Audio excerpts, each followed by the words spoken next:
All right, welcome to the Session 5 Sports Podcast. My name is Deji Olajide, and you already know what we're about here. We are all about helping athletes find their purpose beyond sports.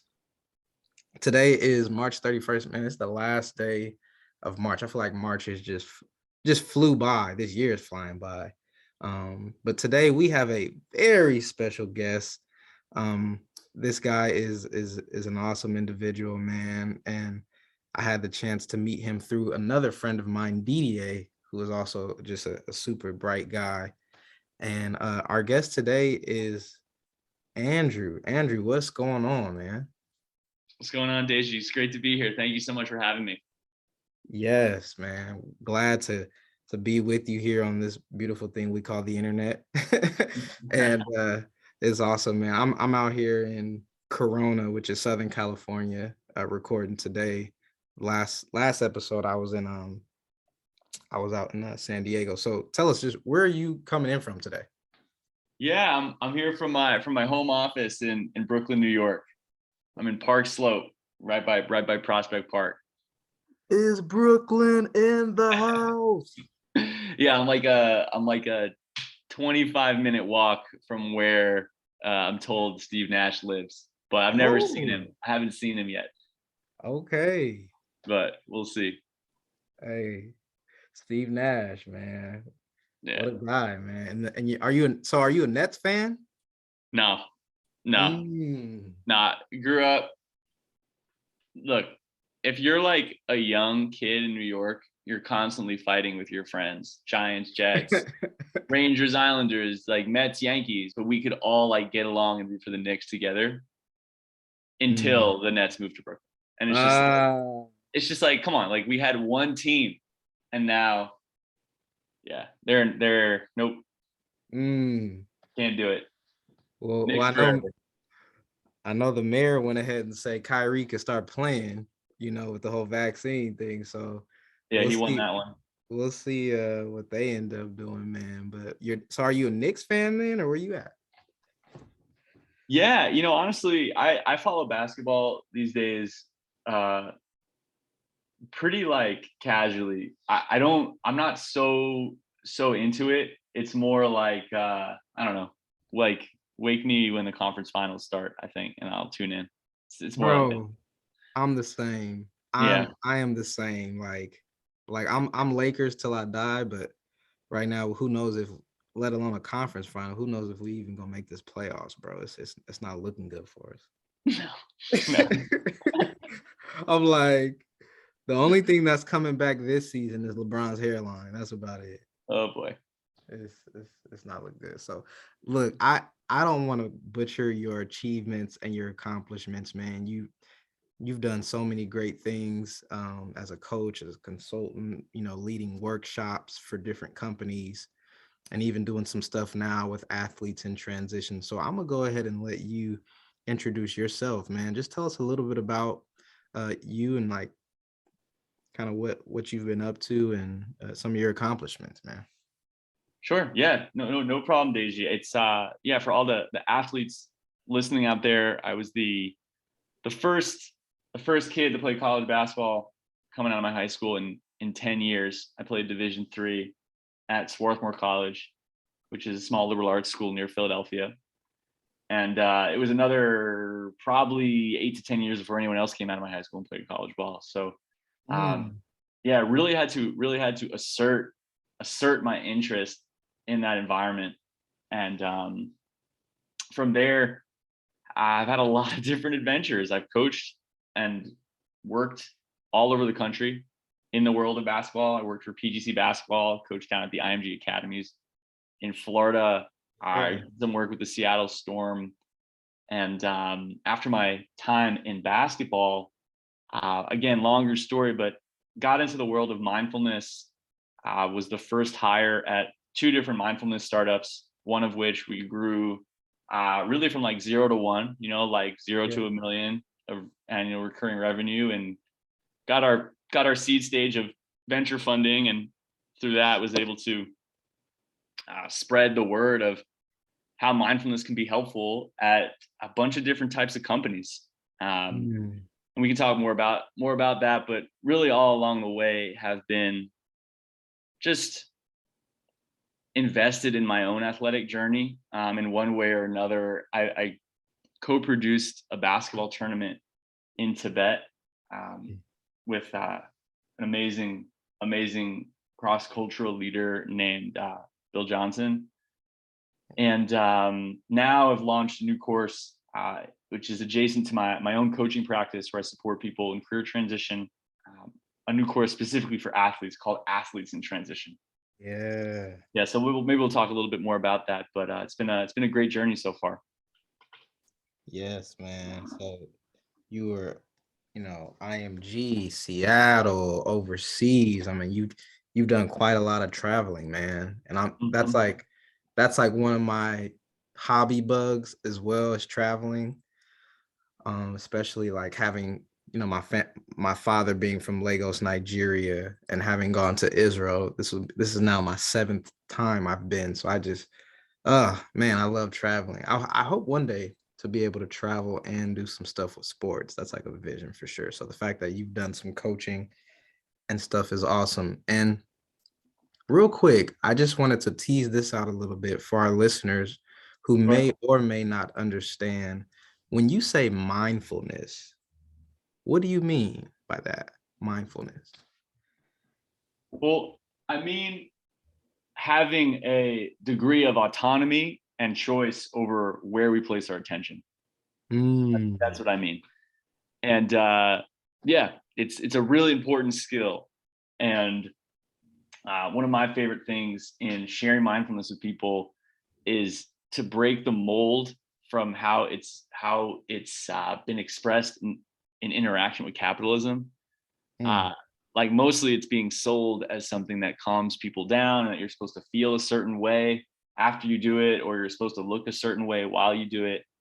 And that's just advertising, mostly. Like we live in a stressful world. People feel stressed, and I think companies have tried to take advantage of that feeling of stress in order to increase their sales. And I think it leads to people associating meditation or mindfulness with something that's hard, or that they can't do, or that their mind is too wild and crazy to do that. But Yeah. really all we're talking about is being able to skillfully recognize patterns of thought and patterns of emotions, and then being skillful to develop new habits around how to navigate those patterns. Hmm. Yeah. That's good, man. Right. So it's really for everybody. And that was something that was really passionate about, in the later stages, the last stages of my career, of trying to make that simple and accessible for everybody. Yeah.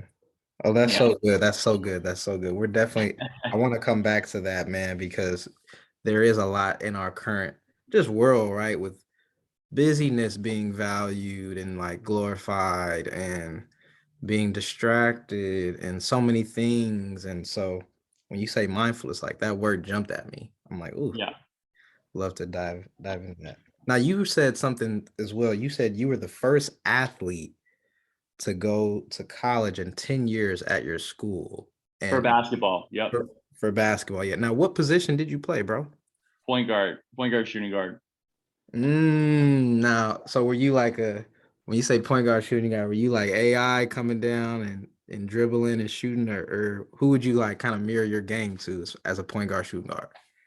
Yeah, I think so. I had a lot of bounce in my game, and like a lot of flow, and a lot of aggression too. I don't know who I would particularly mirror to, but I got to say, like, I would so love to play the way that they play now, with like a bunch of pick and rolls and like people spreading the floor, because that was definitely my strength, is like getting out, running in transition, Yeah. being fast, being assertive. I don't know if I would have been fast enough to make it if like those skill sets were so valued like they are today. But man, that style of play seems like so much fun to me. That's what I like the most. Bro, I Yeah. I feel you on that. Like the style that they play now, because I played travel ball in middle school. Once I got to high school, I recognized that 5'7" was going to probably be too short to try really compete. So I stuck to football where I was able to make my maneuver there. But bro, the way they play now, like one of my buddies, he coaches for our program here in our city, and they just won the state championship. Coming down on a fast break, 2-on-1, and the coach is allowing them to pull up for three. That's Like crazy. that, I would have got benched for that. Pulling up for three on a 2-on-1 fast break. Like, come on, fundamentals is all right. You want to draw one defender in and pass it off, and we want to get a layup out of this. But the game has just really evolved and been so elevated by players like Steph and all these other cats with the pick and roll. So it's a beautiful game though, man. Honestly, I love it. Basketball has got to be the most intimate game on the planet. You're wearing like, tank tops and shorts. There's only 5 people on the court. The fans are right on top of you. You can see everyone's facial expression. It's such a game of synergy between the team and momentum, and you can really get under someone's skin in the crowd. So I think it's one of our more intimate sports, that and tennis probably. Mm, So I really appreciate basketball players and the ways that they handle themselves and connect to each other. totally, man. So, Yeah. so you went and played yourself, point guard, shooting guard, went into college, Mhm. and coming out of college, you went and started working with the startups and doing other things in the corporate world and mindfulness companies and things of that nature. And now you find yourself doing something very specific with athletes in transition. And now, before I hear you talk about it, I just want to give some facts that I found online. Okay. So, fact survey says that 57% of NCAA athletes, after they're done playing their sport, are not thriving in their lives. In addition to that, 1 in 3 current and former college athletes are experiencing some sort of mental health challenges or mental health struggles. So, talk to us, man, about what you're specifically doing with athletes in transition. Absolutely. So I think that there is a lot of people talking about like how sports prepares you for life, and but very few people actually really getting in there to connect those dots for people. Hmm. My big message for athletes who are in transition is bring your body with you. That's good. So we're gonna we're going to be thinking about, of course, what to do for money, how to connect to purpose, um, what our skills are, what it's like to not have that level of camaraderie and teamwork Yeah. anymore, or even that level of structure. Okay, great. These are all things that we can discuss and that we do discuss in athletes in transition. I think the thing that I would love more people to be doing is continuing to invest in their journey with their body. Mm. Sports is, to me, is really about a couple things. One is it's about playfulness. Hmm. Like Yeah. I mean, the way that it's talked about, especially at a high level, is more about competitiveness. And I think we get obsessed when we start to compete. We get obsessed with being competent, which makes us more specialized and limits our options and our bodies and our imaginations and our opportunities for um, participating as a way of connecting. However, before there was any competition, there was just like a little kid who liked to like play with a ball. Mhm. And I think our society develops sports as a way of creating common languages, common body languages that we can plug into, connect, get interested in, as a way of like deepening our interconnectedness to each other as human beings. Yeah, that's good. Right. So all of that, when you're done with your sport, still remains. And look, it might have been co-opted, or you might have surrendered some autonomy in the process to receive a scholarship or to push for a title or something like that. However, what is underneath everything, the layers of training and the years and years and years of it. Mm. Somebody who is, as an athlete, if you're listening to this, somebody who is, you are aware and attuned to your body and derive great joy from using it and being curious about it. Mm. So what would it be like if we connected you back to that? So Now, take yeah, go ahead. take me on a journey of that, bro. Like I'm gonna go into my football brain, right? Like everything is form. Like you gotta squat a certain form, you gotta line up a certain way. There's so many rules and regulations as it relates to how, you move your body. So take me on a journey, like how does one begin to break that down? Well, I think one is like first to really understand how much joy the body has given you in the first place. Mm. Because most athletes, when they're coming to me in a time of transition, the first thing that we're addressing are sports specific injuries and imbalances. Mm. And oftentimes people are feeling depressed or dismayed or just a lack of motivation because, why do I need to heal my tight hip flexors when there's no season to prepare for on the other end? What's my motivation? Right. Wow. And I want to connect people back to this idea of like, well, hey, this is your source of joy. Wow. And I think like we can, if we're really looking at what it means to connect back to playfulness, that playfulness to me means multiple options, ability to choose. It kind of connects to mindfulness as well, where we think about a healthy, emotionally vibrant person, and we think about them being in scenarios, social, emotional scenarios, and not being so reactive, but being able to actually discern Mm. and respond appropriately to a situation, right? That's a degree of Yeah. choice. And what I want people to, like, if you're talking about form and moving my body a certain way, how can we restore your body to a sense of an ability to choose, an ability to respond? Mm.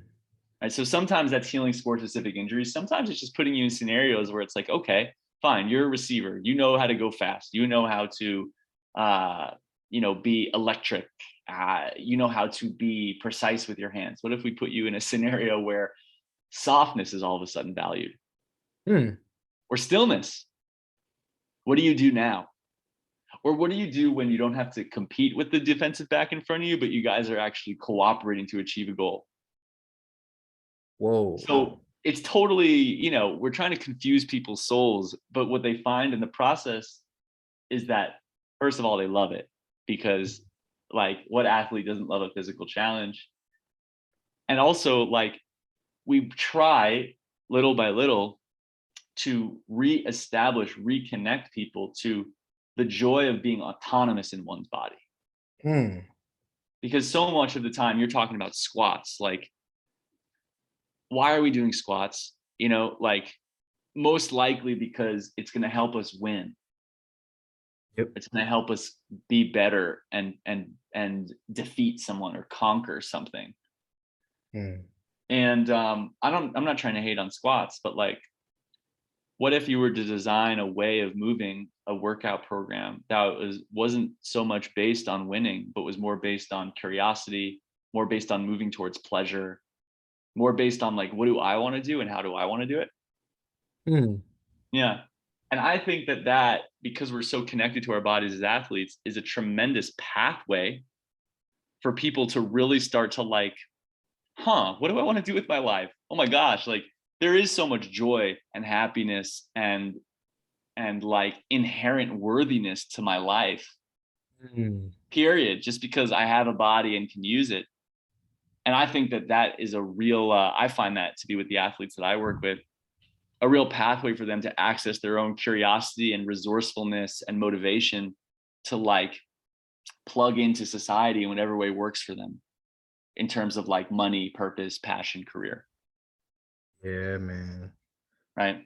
You I said think so that, much. yeah, You go said ahead. so much there that I want to chew Yeah. on, but the fact of athletes being able to choose and respond how they move their body, right? Mhm. And the playfulness element. I'm like, There is so much to that, man. So much to that, bro. Yeah, like how many people do we know that are going to be trapped inside of workouts that are just sets and reps for the rest of their life? Woo! Right. And I'm not trying to hate on sets and reps, but you can kind of, it's not so hard to imagine that when we limit and really only work with our bodies in a certain type of way, it limits our creativity, it limits our expansiveness. Mm. And yeah, there I want people to as athletes particularly, our bodies have taken us this far, have taken us into places that we never would have expected. Yeah. I only got to go to Tibet really because I knew how to do certain things with my body. Mm. Like I could shoot a free throw, I could dribble a ball, like, and those people in that part of the world, they valued that way of moving their bodies, so they wanted me there. And Yeah. it was an adventure of a lifetime. And that doesn't stop. Mm. That doesn't stop just because of you're done competing. Mm. Yeah. So for a lot of athletes that are coming into this period of transition, and even maybe some of you who are listening, you're like, I just got done playing 4 years in the league, or I just got done, playing collegiate soccer or volleyball.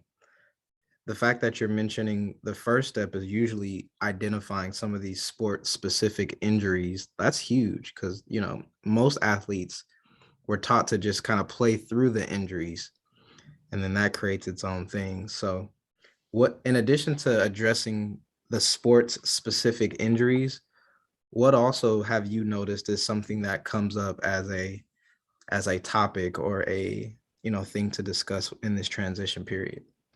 Yeah, I think there's a couple things. One is like your body is no longer special anymore. And that's hard. That's a hard pill to swallow. Like if you have a sore knee, no one cares. There's no training staff who's coming through to make sure that your knee's okay. It's like, okay, well, that's sort of like an ego knock. Um, Yeah. but for me, it was quite liberating actually, because like I was working on handstands, for example. Hmm. And you know, for a long time, and this I was like looking over my shoulder at my coach, being like, look, I could do the handstand, like, or trying to do handstands in the park and like hoping someone would secretly notice me. And it's like no one cares. No No one in one the can. world, nobody cares. And at first it was actually heartbreaking. At first, probably I wasn't even aware of it.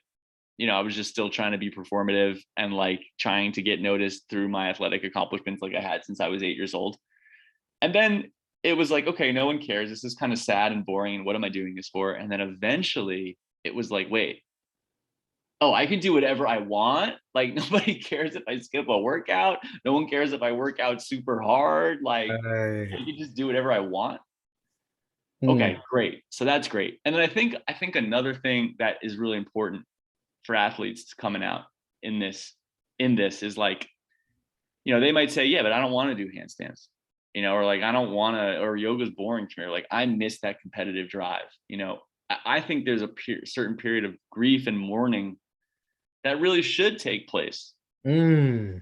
because as athletes, this is something I try and get my guys to really connect to. We've had amazing peak experiences in life that not everyone is going to be able to connect to and understand. Yeah. And like, I think that's a beautiful thing. Hmm. Like we're actually people who have experienced deep commitment, deep sorrow, deep connection with our teammates, like triumph really heightened everything. Mm. So it's like you say, Deji, like when the lights go out, like it's bound to be confusing and disorienting because day-to-day life doesn't really carry those same triumphs and Bro, I sorrow. It's remember just right. Go ahead. I I'm sorry. remember when Yeah. I first stopped playing college football. I think it Yeah. was 2016. I was at Azusa Pacific University right here in LA, and we won our division championship and all, but like it hit me like a ton of bricks. Like I am no longer going to play football. And I went through a season of grief and depression, man. I couldn't even visit the field, bro.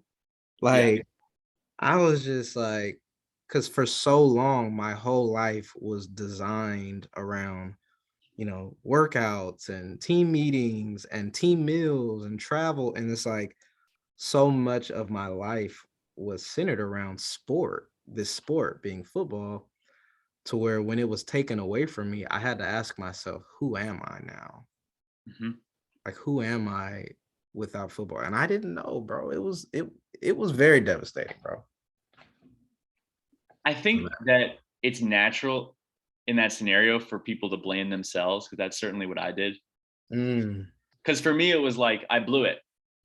Like, why did I spend all this time? Why did I waste all this time on my sport when now it's over and I don't know what to do? And like, I want I want athletes to be able to really release that shame, mm. because there's so many societal factors that, like, we're obsessed with sports as a society Here we are.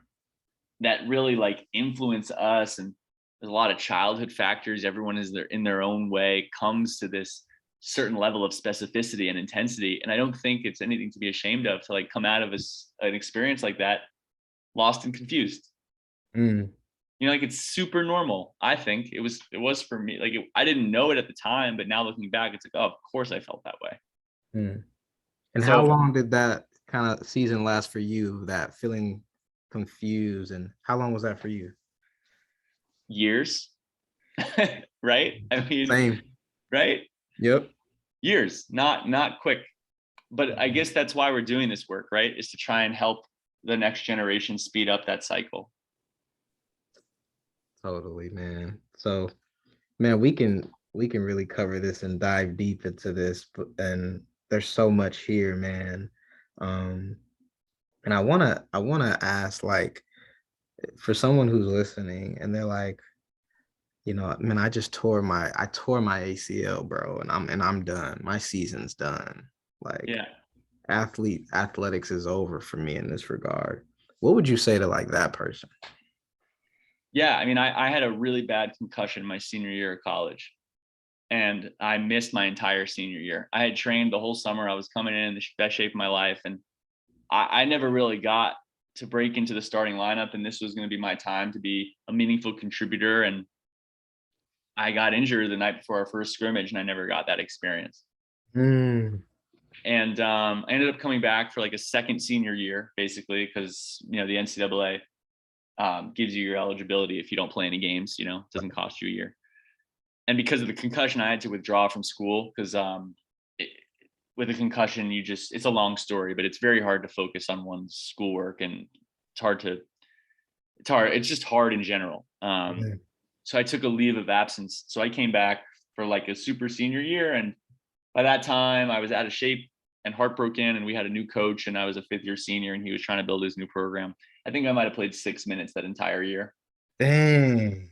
Yeah. So, for that person who just got injured and like they're done, I empathize. And Mm. I would say that it's not that you're done, it's that the first part of your athletic journey is done. Oh, But that's so good. if you want, and I highly encourage you to do that, there's another chapter waiting for you. Hmm. So get on your rehab.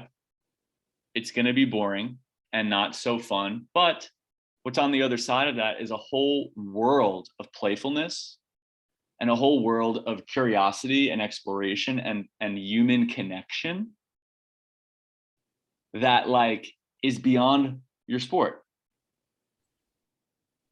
And not only are you going to enjoy it because you're such a body centric person as an athlete, but you're actually going to be great. You're going to be great at it.